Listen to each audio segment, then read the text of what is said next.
وہ جنات سے ریلیٹڈ ہے۔ جنات کی طاقت کے بارے میں تو آپ نے بتایا، ان کی کمزوریوں کے بارے میں آپ بتائیں گے؟ کمزوریوں کے بارے میں قرآن مجید میں اللہ سبحانہ و تعالیٰ نے ارشاد فرمایا، اگر ہم پڑھتے ہیں سورہ نساء تو اس میں ہے ان کید الشیطان کان ضعیفا، کہ شیطان کتنا بھی مکر و فریب کر کے تمہارے سامنے پیش کرے، لیکن آخری میں شیطان کا مکر و فریب جو ہے نا بہت ہی کمزور ہے۔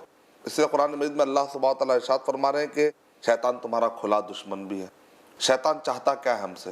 شیطان چاہتا ہے وَيُرِيدُ الشَّيْطَانُ أَن يُضِلَّهُمْ ضَلَالًا بَعِيدًا، کہ شیطان کا مقصد یہ ہے کہ انسان کو گمراہ کر دے۔ جب وہ اپنے مقصد میں کامیاب ہو جاتا ہے تب وہ پاورفل ہو جاتا ہے، لیکن اگر ہم وَاعْتَصِمُوا بِحَبْلِ اللَّهِ جَمِيعًا وَلَا تَفَرَّقُوا، اگر ہم اللہ سبحانہ تعالیٰ کی رسی یعنی قرآن مجید کو اگر مضبوطی سے تھام لیں گے تو پھر اللہ سبحانہ تعالیٰ کی مدد ہمارے لیے، ہر فتنے سے بچنے کا راستہ یہ ہے۔ ہم کہتے ہیں اہدنا الصراط المستقیم صراط الذین انعمت علیہم غیر المغضوب علیہم ولا الضالین، تو اللہ تعالیٰ سے ہم کو تو ہدایت کا راستہ مانگنا پڑے گا۔ تو بڑی آسانی کے ساتھ شیطان کمزور کب ہوتا ہے؟ جب ہم اس کو موقع نہیں دیتے جی۔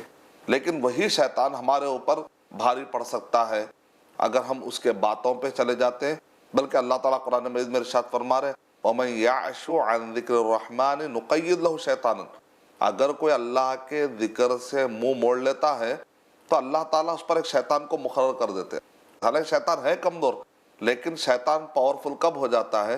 جب ہم اللہ سبحانہ و تعالیٰ کی نافرمانی کرنے لگتے ہیں تو شیطان عذاب کے طور پر انسان پر مسلط ہوتا ہے۔ سورہ طٰہٰ میں اللہ تعالیٰ نے بہت ہی واضح انداز میں کہا کہ جو قرآن مجید کو اپنی زندگی کا لائف اسٹائل نہیں بناتے تو وہ سارے لوگ بھی ان کی زندگی اجیرن ہو جاتی ہے۔ قسم قسم کے وسوسے، ان کی قسم میں ڈراؤنے خواب، ڈراؤنے، ان کا سونا بھی ڈراؤناپن اور ان کا اٹھنا بھی ڈراؤناپن، جن کے، جادو کے، وہم کے، بہت سارے قسم کے بیماریاں، یہ ساری چیزوں سے اس کی زندگی پوری خراب ہو جاتی ہے۔ جیسے وَمَنْ أَعْرَضَ عَنْ ذِكْرِي، جو کوئی میرے ذکر سے منہ موڑ لے گا فَإِنَّ لَهُ مَعِيشَةً ضَنْكَ، تو اس کی زندگی کو ہم اجیرن کر دیتے ہیں، بہت ہی پریشان کن۔ وَنَحْشُرُهُ يَوْمَ الْقِيَامَةِ أَعْمَى، اور قیامت کے دن جب وہ اٹھایا جائے گا تو وہ اندھا اٹھایا جائے گا، دنیا بھی خراب، آخرت بھی خراب۔ قَالَ رَبِّ لِمَا حَشَرْتَنِي أَعْمَى وَقَدْ كُنْتُ بَصِيرًا، وہ کہے گا اللہ میرے پاس تو آنکھ تھی لیکن تو نے مجھے اندھا کیوں اٹھایا؟ قَالَ كَذَلِكَ أَتَتْكَ آيَاتُنَا، میری آیتیں تیرے پاس آئی تھی، فَنَسِيتَهَا، تو نے کیا کر دیا، اس کو بھلا ڈالا، تو دیکھ کر بھی انجان بنا رہا۔ گویا کہ معجزے تو نے دیکھا، قرآن میں تو نے دیکھا، تیرا دیکھنا اور نہ دیکھنا دونوں برابر تھا۔ جیسا کوئی اندھا اگر نہیں دیکھتا ہے تو اس کا حال کیا ہوتا ہے؟ تو نے ویسا بیہیو کیا جیسا کہ تو اندھا ہے، دیکھا ہی نہیں۔ جب تو دنیا میں میری آیتوں سے اندھا رہا تو اب یہ حشر کے میدان میں بھی تجھے اندھا کر دیا ہے۔ وَكَذَلِكَ الْيَوْمَ تُنْسَىٰ، جیسا تو نے اس کو بھلا ڈالا آج بھی تجھے بھی بھلا دیا جائے گا۔ اس سے کیا پتہ چل رہا ہے کہ شیطان عذاب کے طور پر بھی آتے ہیں۔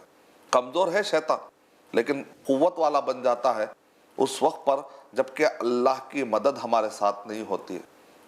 ان تنصروا اللہ ینصرکم ویثبت اقدامکم، اگر تم اللہ کی مدد کرو گے تو اللہ تعالیٰ تمہاری مدد کرے گا اور اللہ تعالیٰ تمہارے قدم کو جما دے گا۔